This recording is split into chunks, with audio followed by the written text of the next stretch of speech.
Hello दोस्तों, नमस्कार। स्वागत है आप सभी का आपके अपने YouTube channel jet with Gautam sir पर। तो कैसे हैं आप सभी लोग? आशा करता हूँ ठीक होंगे और अच्छे भी होंगे, अपनी पढ़ाई को लगातार आगे बढ़ा पा रहे होंगे। और जैसा कि आप लोगों के साथ में कुछ बाहर की आवाज़ें आ रहे हैं उन पर ध्यान ना दें, अपनी पढ़ाई को ध्यान रखें। तो हम लोग बात कर रहे थे आपके संविधान के स्रोतों पर, और संविधान के स्रोतों के साथ साथ में हम लोग कहीं न कहीं आगे बढ़कर के बात कर रहे थे आपकी संघीय व्यवस्था और आपके राज्यपाल के कार्यालय के ऊपर।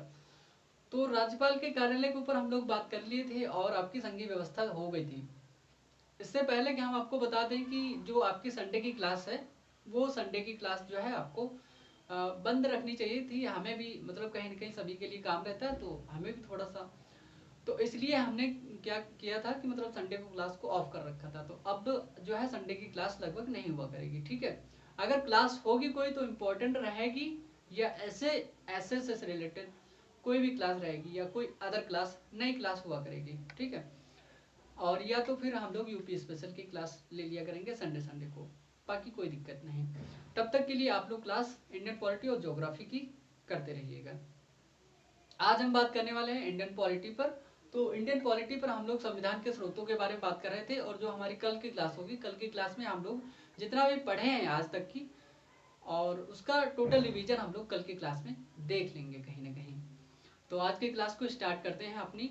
और आज की क्लास को स्टार्ट करने से पहले से हम आपको 4 लाइनें सुनाते हैं, और बहुत अच्छी सी लाइनें हैं। वो किसी शिक्षक के ही बारे में है, हर एक शिक्षक के बारे में है, किसी एक शिक्षक के बारे में नहीं।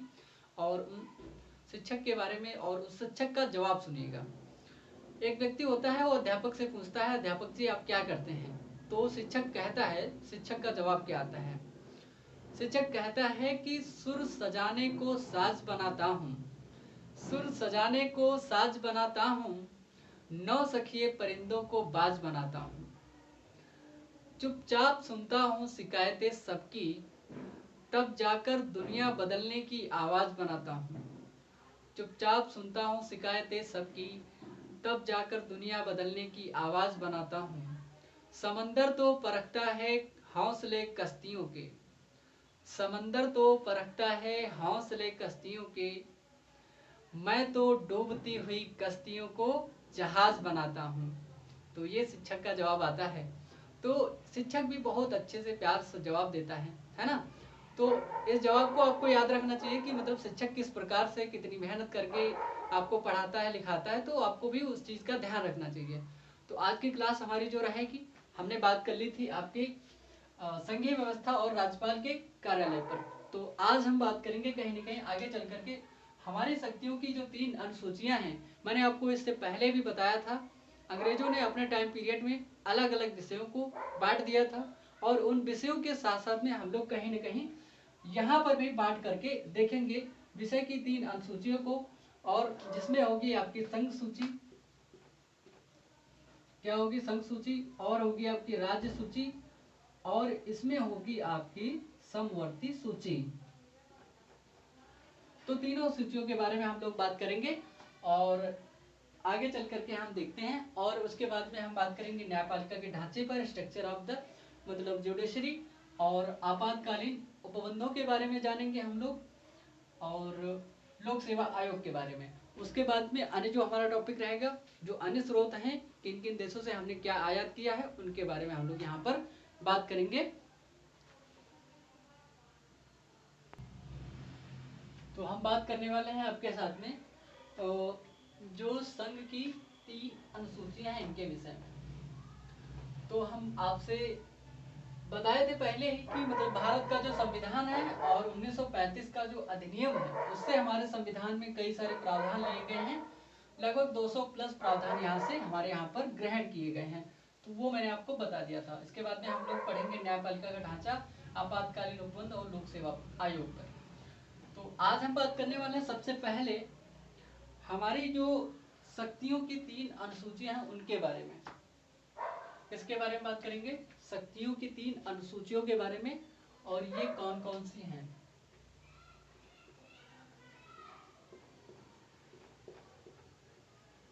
शक्तियों की 3 अनुसूचियां।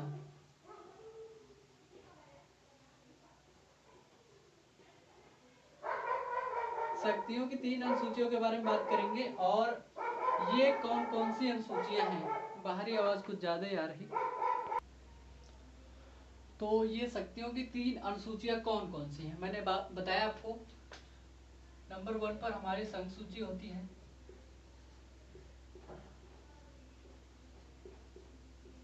नंबर 1 पर हमारी संघ सूची होती है। दूसरी हमारी कौन सी होती है, राज्य सूची। थोड़ा सा डिस्टेंस आपको लोग बना के रखेंगे क्योंकि इसके पीछे हम लोग इसके भीतर अभी लिखेंगे। तो दूसरी हमारी होती है राज्य सूची, इस पर हम लोग बात करेंगे। तीसरी हमारी एक और सूची होती है जिस पर राज्य और संघ दोनों कानून बनाते हैं, इसको हम नाम देते हैं समवर्ती सूची।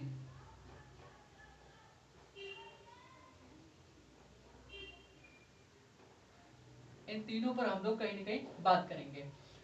संघ सूची का मतलब होता है केंद्र और उसके निर्माण किए जाने वाले कार्य। केंद्र ही इस पर कार्य बनाता है, मतलब सभी जो नियम और कानून होते हैं इस पर कौन बनाएगा, केंद्र।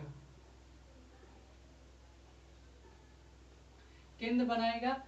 केंद्र क्या करेगा, कानून निर्माण का कार्य करेगा।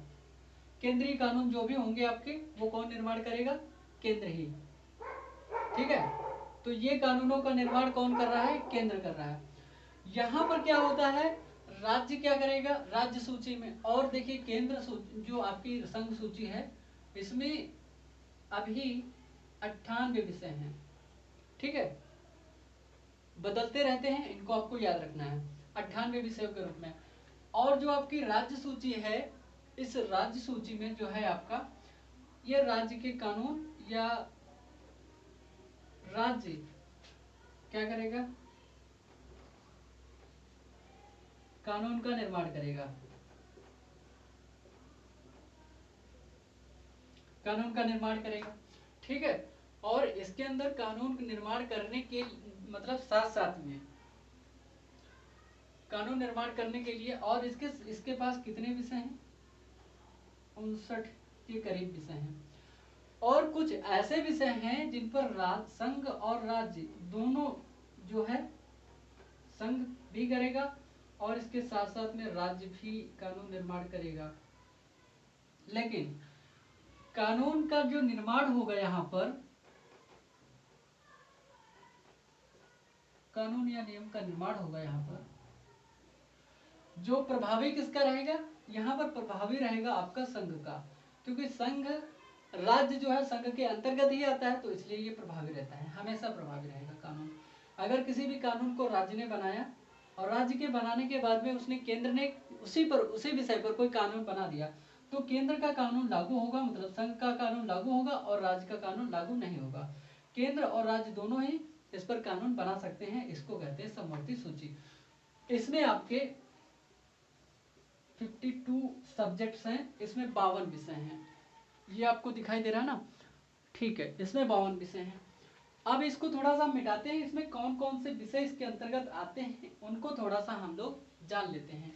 केंद्र के अंतर्गत कौन कौन विषय आएंगे इनके बारे में हम लोग जानेंगे, और राज्य में कौन कौन से विषय आएंगे इनको जानेंगे। और इसी के साथ साथ में कि इन दोनों के अंतर्गत समवर्ती सूची के अंतर्गत कौन विषय आएंगे उनको भी थोड़ा सा हम जान लेते हैं, किस किस प्रकार के विषय इसमें आते हैं। इसमें आएगा आपका रेलवे,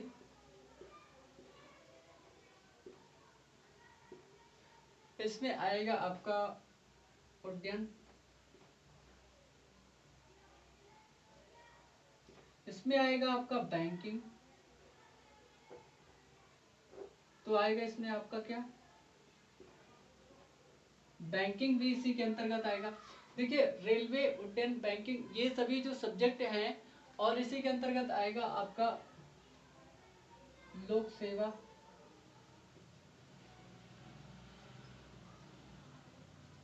ठीक है। तो ये सभी जो सब्जेक्ट हैं आपके, ये कहां पर आ रहे हैं आपके, ये सभी आएंगे आपके संघ सूची के अंतर्गत। इसी के अंतर्गत आएगी आपकी सीबीआई, इसी के अंतर्गत आएगी आपकी सभी जो सेनाएं हैं वो।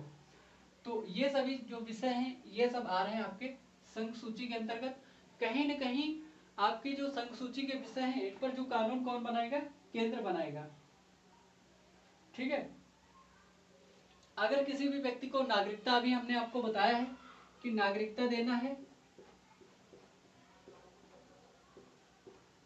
अगर वर्ष 2023 में अभी अगर जनगणना स्टार्ट हुई है, अगर 2025 तक कंप्लीट होती है तो हम लोग जनगणना हमारी कौन करेगा, जनगणना भी हमारा केंद्र का विषय है, ये भी केंद्र करेगा आपका।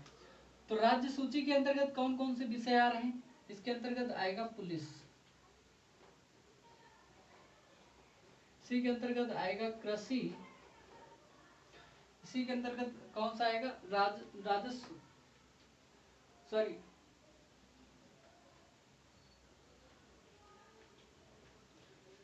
इसी के अंतर्गत आएगा कृषि, इसी के अंतर्गत कोई भूमि से संबंधित जुड़ा हुआ मामला है, कृषि और भूमि दोनों राज्य के विषय हैं। और इसी के अंतर्गत आपका आएगा स्वास्थ्य, मतलब स्वास्थ्य भी इसी के अंतर्गत आता है। ठीक है। तो ये जो कानून है कुछ कहीं ना कहीं इन पर कानून कौन बनाएगा, आपका राज्य कानून बनाएगा। और राज्य की कानून व्यवस्था के बारे में भी राज्य कानून बनाता है, अपने राज्य की कानून व्यवस्था। और इसी के साथ साथ में आपका जो राज्य की कानून व्यवस्था के साथ में अगर कोई राज्य का लोक सेवा आयोग है,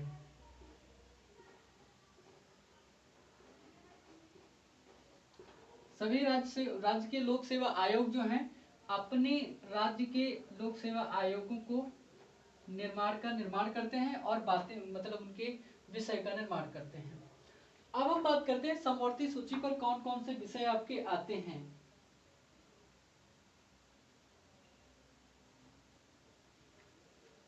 इस पर आएंगे आपका जो वन क्षेत्र है, पर्यावरण वाला वन, इसी के अंतर्गत आएगा आपका शिक्षा। देखिए शिक्षा जो है आपका केंद्र और राज्य का दोनों का विषय है, क्योंकि राज्य से संबंधित विश्वविद्यालय आपने देखे होंगे और केंद्र के भी विश्वविद्यालय आपने देखे होंगे। आपने देखा होगा कि व्यापार, जीएसटी जो है ना, जीएसटी राज्य में भी होती है और केंद्र पर भी होती है। व्यापार के जितने भी कारनामे होते हैं, आपकी जो बिजली आती है ना, ये राज्य की भी होती है अपनी और सरकार केंद्र सरकार की भी होती है। इन पर दोनों कानून कहीं न कहीं बना सकते हैं। तो ये जो सभी विषय हैं ये सब कहाँ के किसके अंतर्गत आते हैं, समवर्ती सूची के अंतर्गत आते हैं। ये क्या करेंगे, कहीं न कहीं अपनी कानून दोनों बना सकते हैं। शक्तियों की 3 अनुसूचियां आपको कंफर्म हो गई। रेलवे, उड्डयन, बैंकिंग, लोक सेवा आयोग जो भी है, सीबीआई, नागरिक सेना और जो जनगणना है, ये सभी विषय आपके कहाँ पर आ रहे हैं, केंद्र के हैं, क्योंकि ये संघ सूची है। राज्य के अंतर्गत राज्य सूची में कौन कौन से, पुलिस, कृषि, भूमि, राज्य लोक सेवा आयोग, स्वास्थ्य और राज्य के कानून निर्माण की प्रक्रिया, ये सब कहाँ पर आ रहे हैं, आपके राज्य सूची में। और ये जो वन, शिक्षा और व्यापार, बिजली के अंतर्गत ये सभी जो विषय हैं आपके, ये सभी कहाँ पर आ रहे हैं आपके, ये कहीं न कहीं आपके आ रहे हैं समवर्ती सूची में, जिन पर राज्य और कानून संघ दोनों का कानून बनाएंगे। और जो मान्य होगा, दोनों ही एक ही विषय पर अगर कानून बना देते हैं तो कहीं न कहीं जो होता है केंद्र का कानून जो है प्रभावी रहता है और केंद्र का कानून लागू भी होता है। तो अब हम बताने वाले हैं आपको न्यायपालिका का हमारा ढांचा कैसा है। न्यायपालिका के ढांचे के बारे में हम लोग बात करेंगे। अगला जो हमारा पॉइंट है, क्या हम बता रहे थे आपको, न्यायपालिका का ढांचा। न्यायपालिका का ढांचा समझिए इस चीज को, वर्ष 1935 के अधिनियम से इसको भी आपको कहीं न कहीं ग्रहण किया गया है। न्यायपालिका का ढांचा आपको पता है ना कि नहीं पता है। सबसे ऊपर हमारी क्या है, नंबर 1 पर क्या है हमारी, क्या है, सुप्रीम कोर्ट। ठीक है, सबसे ऊपर है। उसके बाद में हमारे यहाँ पर क्या है, हाई कोर्ट, है कि नहीं हाई कोर्ट, और उसके बाद में क्या है, जिला न्यायालय या डिस्ट्रिक्ट कोर्ट।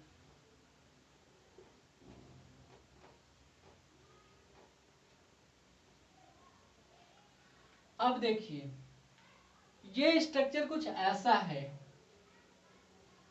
एक है आपका सुप्रीम कोर्ट, ठीक है, उसके नीचे बहुत से हमारे हाई कोर्ट हैं, मतलब जितने हैं अपने अपने राज्यों के अपने अपने हाई कोर्ट हैं, ठीक। तो इन हाई कोर्ट में क्या होता है, ये क्या है, हाई कोर्ट है। इस हाई कोर्ट के अंतर्गत जितने, जैसे कि उत्तर प्रदेश में 75 जिले हैं, तो इन सभी में जो है आपके क्या होता है, डिस्ट्रिक्ट कोर्ट होते हैं। ये क्या होंगे आपके, डिस्ट्रिक्ट कोर्ट होंगे। अलग अलग सभी में अपने अपने क्या है, सभी राज्यों में सभी जिलों में जितने भी जिले हैं उनके क्या है, डिस्ट्रिक्ट कोर्ट, ठीक है। ये सब डिस्ट्रिक्ट कोर्ट हैं अपने अपने खुद के, ठीक। तो ये कुछ स्ट्रक्चर ऐसा बनेगा, ठीक है। तो इसको आपको समझना है थोड़ा सा, हम आपको बता दें कि कौन से मामले कैसे कहां पर होते हैं, स्ट्रक्चर आपको बता दें। पहली बात तो ये होती है, सुप्रीम कोर्ट होती है जो बहुत ही संज्ञान मतलब संज्ञेय मामले होते हैं, उनको सुप्रीम कोर्ट तक ले जाया जाता है। अगर 100 मामले हाई कोर्ट के द्वारा यहाँ तक पहुंचे हैं, उनमें से 99 लगभग निरस्त कर देता है सुप्रीम कोर्ट।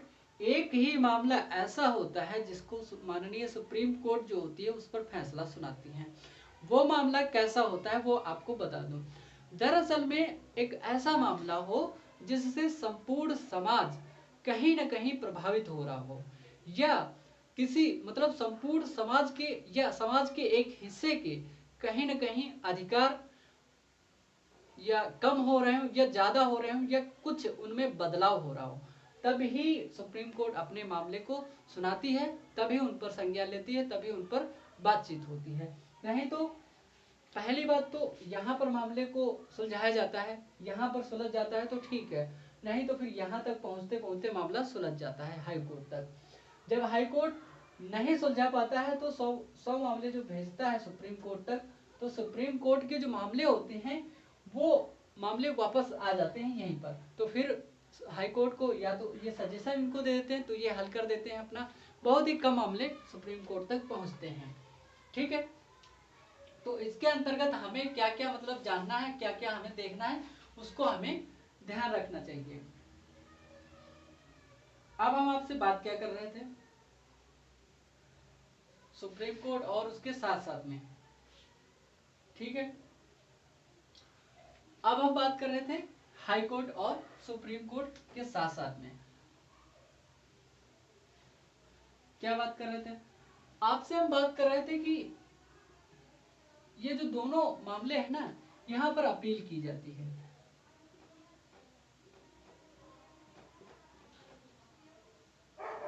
अपीलीय न्यायालय इनको कहा जाता है। और जो आपका डिस्ट्रिक्ट कोर्ट होता है, यहाँ पर किसी भी मामले का जो पहली बार सुनवाई की जाती है ना, यहाँ पर किसी भी मामले को जो दर्ज किया जाता है तो कहाँ पर, डिस्ट्रिक्ट कोर्ट में ही दर्ज किया जाता है।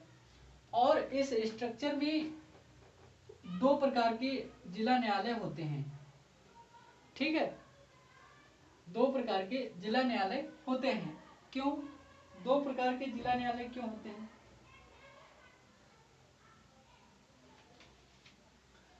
इनको हम क्या कहते हैं, जिला न्यायालय। यहाँ पर जिला न्यायालय नहीं लिखिए, यहाँ पर लिखिए अधीनस्थ, सब डिस्ट्रिक्ट अधीनस्थ न्यायालय है ये। क्योंकि यहाँ पर कोई भी मामला होता है तो दर्ज किया जाता है। जिला न्यायालय अधीनस्थ न्यायालय का एक पार्ट है। यहाँ पर होगा एक तो जिला न्यायालय, जिला न्यायालय, और यहाँ पर होगा एक आपका सत्र न्यायालय,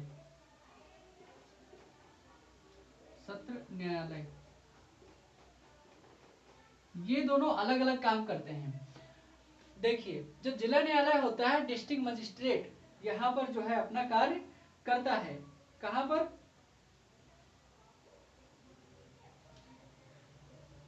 क्या करेगा यहाँ पर?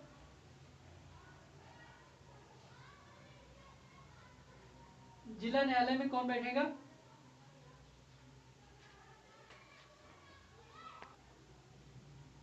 ये अभी आपको दिखाई दे रहा है ना।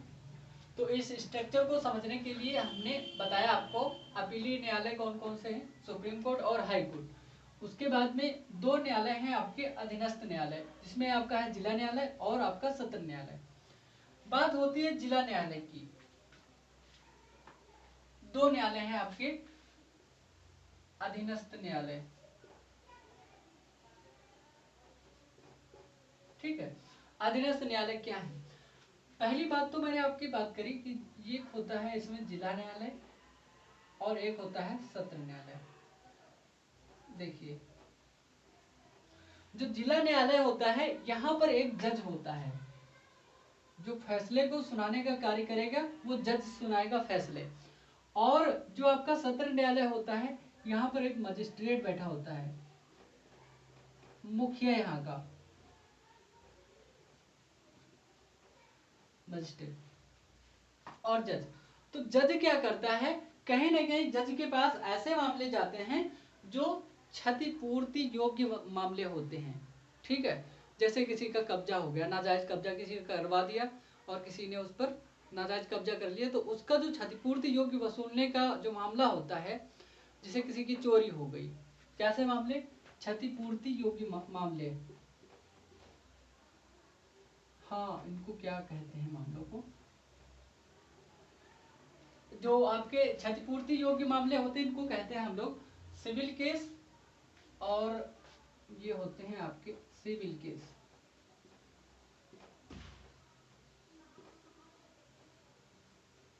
देखिए, जो आपको कहीं ना कहीं जो भी आपका वकील होता है, वो आपको बताता है कि ये आपका सिविल केस है या आपके कुछ होते हैं क्रिमिनल केस।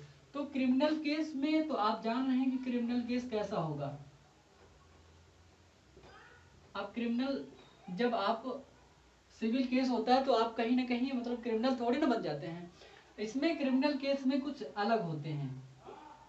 क्रिमिनल केस जैसे क्रिमिनल केस या सिविल केस कैसे होते हैं? ये होते हैं क्षतिपूर्ति योग्य, मतलब ये इनकी वसूली या इनकी क्षतिपूर्ति की जा सकती है, ठीक। तो ये क्षतिपूर्ति योग्य होते हैं, इनका इनका भरपाई किया जा सकता है। जैसे ये कैसे केस होंगे? जैसे कि चोरी या नाजायज कब्जा किसी का हो गया है या जबरन वसूली है, ऐसे जो मामले होते हैं ये कहाँ पर जाएंगे? सिविल न्यायालय में आपके, या इसको कहते हैं जिला न्यायालय में। इसको जज जो है सॉल्व करेगा, ठीक है। तो मजिस्ट्रेट के पास कैसे मामले जाएंगे? Criminal cases. क्रिमिनल केसेस में जैसे किसी की हत्या कर दी गई, किसी का दिन दहाड़े मर्डर कर दिया गया, ठीक है।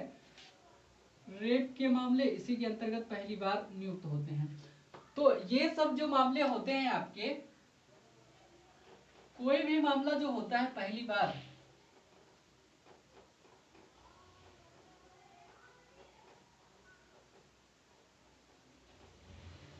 प्रथम बार कहां पर होगा? प्रथम बार कहीं ना कहीं अधीनस्थ न्यायालय में ही जाएगा।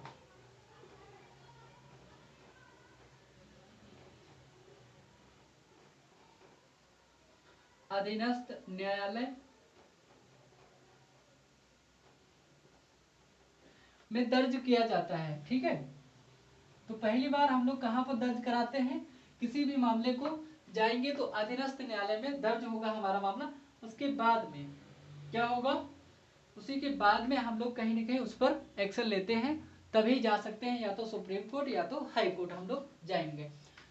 बात क्या होती है, न्यायपालिका के ढांचे में ये सिस्टम यहाँ पर है, लेकिन क्या सभी जगह ये सिस्टम है? नहीं, कुछ जगहों पर अलग सिस्टम है। कैसा? मैंने आपको बताया सत्र न्यायालय के बारे में और जिला न्यायालय के बारे में। यहाँ पर जो है आपका जज काम करेगा जिला न्यायालय में, और आप वहाँ पर आपका कहीं न कहीं मजिस्ट्रेट काम करेगा। ये होंगे आपके सिविल केसेस, क्षतिपूर्ति योग्य वसूलने मामले। और ये क्षतिपूर्ति योग्य नहीं, मतलब इनसे जो है क्षतिपूर्ति वसूली नहीं जा सकती, क्योंकि अगर किसी की हत्या हो जाए तो क्या उसकी वसूली की जा सकती है? नहीं। किसी का मर्डर कर दोगे तो नहीं होगा।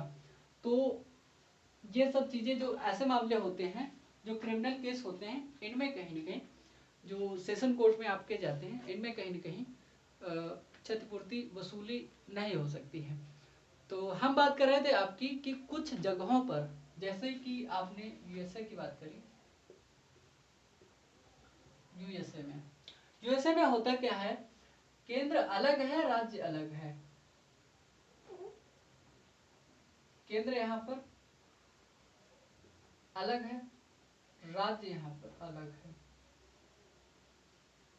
अच्छा, बात ये होती है कि अगर केंद्र का कानून टूटा, किसी ने क्या किया, कानून अगर टूटता है या राज्य का कानून टूटता है,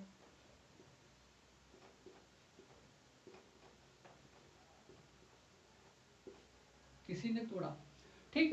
अगर आपने मान लिया राज्य का कानून तोड़ दिया, तो आप मतलब केंद्र का कानून तोड़ दिया, तो आपको सजा हर चीज जो भी है केंद्र के अनुसार मिलेगी, उसकी सजा अलग होगी। अगर आपने केवल राज्य का कानून तोड़ा है तो उसके लिए सजा आपको केवल राज्य देगा और राज्य की न्यायपालिका देगी, और उस पर केंद्र की न्यायपालिका कुछ नहीं करेगी। अगर आपसे राज्य का कानून टूटा है, तो अगर आपसे केंद्र का कानून टूटा है तो केवल आपकी जो राज्य की न्यायपालिका होगी, मतलब जो केंद्र की न्यायपालिका होगी, संघीय न्यायपालिका होगी, वो ही आप पर एक्शन लेगी। ठीक है, तो इन दोनों बातों को आपको समझना चाहिए और इनसे आपको क्या करना चाहिए, सीखना चाहिए। क्योंकि अगर यहाँ पर केंद्र, मान लिया किसी ने केंद्र का कानून तोड़ा, तो वो डायरेक्ट केंद्र में जाएगा। लेकिन हमारे यहाँ पर क्या है, इंडिया में अगर कोई भी कानून टूटता है XYZ, तो कहां पर जाएगा, अधीनस्थ न्यायालय में। कहां जा रहा है, अधीनस्थ न्यायालय में। इसके बाद में आप कहीं भी जाओ, चाहे आप हाई कोर्ट में जाओ, चाहे आप सुप्रीम कोर्ट में जाओ, पहले आप जाएंगे हाई कोर्ट, तभी उसके बाद में ही आप पहुंचेंगे सुप्रीम कोर्ट। क्योंकि हाई कोर्ट अगर निपटा देगा आपका मामला तो यहीं से समाधान हो जाएगा। अगर सुप्रीम यहाँ से नहीं मामला फंसता है, तो यहाँ पर 10 में से 9 मामले जो हैं नहीं सुनाए जाते, इनको निरस्त कर दिया जाता है। एक ही आधा मामला होता है जो समाज को कहीं न कहीं बड़े रूप में, विकराल रूप में प्रभावित करता है, तो ही ये मामला आपको कहीं न कहीं इस पर संज्ञान सुप्रीम कोर्ट हमारी लेती है और बाकी मामलों को निरस्त कर देती है। ये आपको समझ में आ गया होगा जहां तक मैं समझता हूँ। ठीक है, ये भी आपको समझ में आ गया होगा। तो आज की क्लास हम लोग यहीं पर रखें। तो आज की क्लास हम लोग यहीं पर रखते हैं। अगली जो क्लास होगी आपकी इंडियन पॉलिटी की, तो उसमें हम लोग बात करेंगे आपातकालीन उपबंध पर। कहीं ना कहीं फाइनेंशियल इमरजेंसी लगाएंगे राष्ट्रपति के द्वारा, जो आपातकालीन उपबंध जो होते हैं, तो उन पर हम लोग बात करेंगे। कहाँ कहाँ पर 352 आर्टिकल लगता है, कहाँ कहाँ पर 356, और उसके बाद में जो अन्य चीज़ें। तो आज की क्लास हम लोग यहीं पर रखते हैं। तब तक के लिए आप सबका शुक्रिया, नमस्कार और धन्यवाद।